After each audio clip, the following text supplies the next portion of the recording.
So, dear friends and colleagues, first of all, I must say it's different having you here than seeing you on Zoom. Some of you said we become the United Nations when it comes to the vastness of this room, and it's easier to see you on Zoom, but it's much more fun and great pleasure having you. So, dear friends and colleagues, I especially welcome the Deputy Minister of Culture from Bulgaria. Happy to have you here.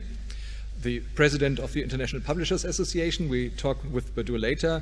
The President of the European Writers Council, Nina George, pleasure to have you. And the President of the Publishers Association within the Börsenverein, Nadja Kneisler, pleasure having you. If I have forgotten someone, please excuse me, it's because my glasses are away from my manuscript. So, since I've been elected FEP's President in September 2020, I've been chairing many, and I must say too many, virtual meetings. Hence, I'm absolutely delighted and overwhelmed to welcome you here, so many friends and colleagues at this annual rendezvous at the Frankfurt Book Fair, and I think the room is great, and we're also, thanks to Anne and her team, we even managed to serve you some sandwiches. The wine is missing, I know, but thanks for coming, and glad you're all here. While it is great to meet you in person, I'm thinking of our colleagues who are not able to travel and join us. For them, we are recording this event and will broadcast it, although I understand this is not a replacement of actually being at this meeting. I hope they will be with us the next occasion. That will be for FEP members in November when we have the European Prize for Literature together with EWC and EIBF, and when we have our General Assembly.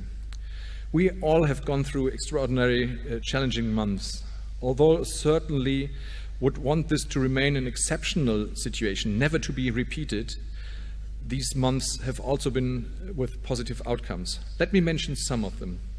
The qualification of books as essential and bookshops as essential retail outlets in several EU countries.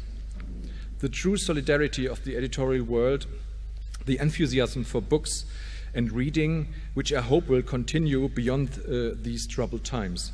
Many have really re-found again the love for books, and when you're fed up with binge watching from networks, you see the wonders of finding a book being your best companion. The ability of our sector to put forward innovative solutions, these are some of the positive developments of the last few months. As Marcel Pagnol said, for the optimist, life is not a problem, but rather already the solution. So let's take today's meeting to reflect the positive developments. And I'm delighted to have the two winners of the German and the winner of the Dutch innovation competitions in our sector.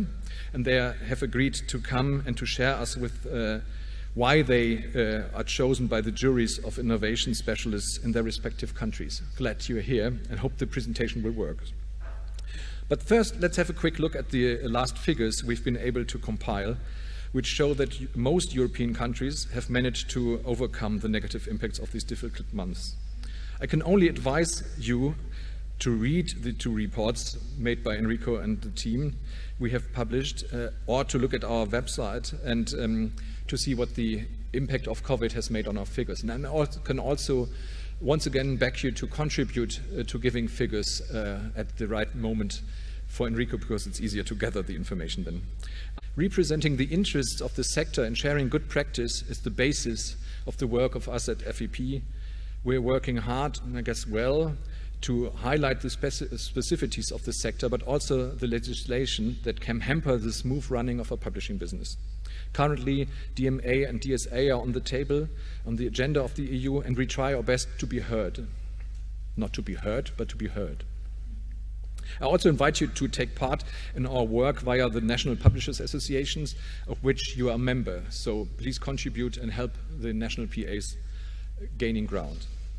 The Inspire Charter that the IPA developed following the COVID crisis corresponds almost point by point to the work that the colleagues are doing in Brussels and European countries, which is why the FEP board, of which I welcome the presence of several members, Vice President Ricky Levi from Italy, where are the others? Let me see, Catherine Blasch is here from France. Bonjour Catherine. Zachary Layo from Finland. And where's my glasses? Sorry.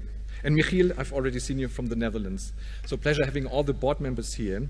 And we spontaneously said we are happy having the Inspire Charta, and we advised the General Assembly to sign it, and we'll be signing it together with Badur in this meeting. Happy to have you here, Badur. Before I invite Enrico to present the latest figures of the European edition, I would like you to think of the next generations.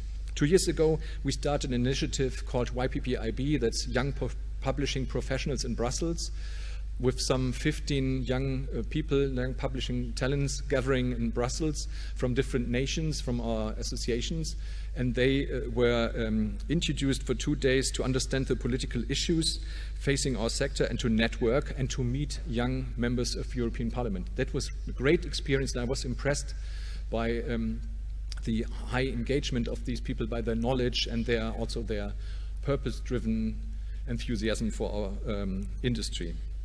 And we would like to redo this program. So in first quarter 2022, we'd like to have the next edition of the Young Publishing Professionals in Brussels.